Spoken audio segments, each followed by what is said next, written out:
52岁窦岛钮承泽去年底被指控性侵芯片跑马一名女工作人员，日前被依强制性交罪起诉，同时以150万元交保并限制出境出海。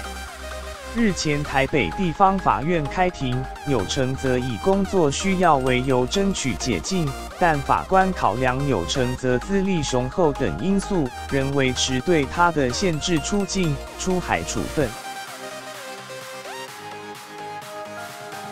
钮承泽不服，昨天13日委由律师提出抗告。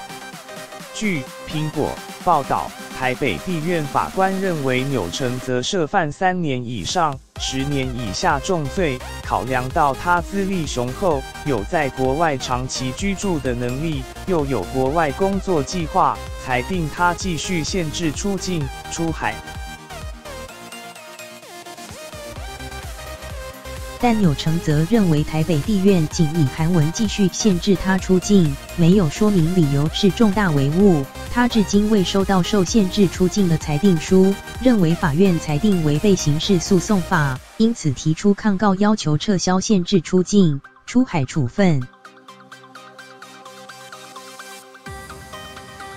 对此，台北地院行政庭长黄秉进表示，通常限制出境处分，法官仅会以函文告知当事人处分结果，若当事人抗告，阅卷时就会看到法官在审理单上附加理由，若没有理由，抗告后就会另下裁定。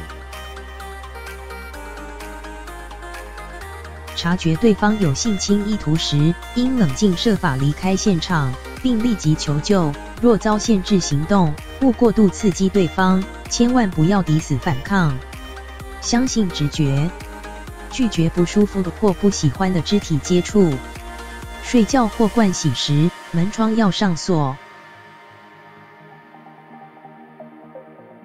避免与有酒醉、吸毒、有暴力倾向或性犯罪前科的人独处。当对方出现你认为不妥的言行时，应立刻离开或制止。如遭性侵，应立即报警与求助信任的人。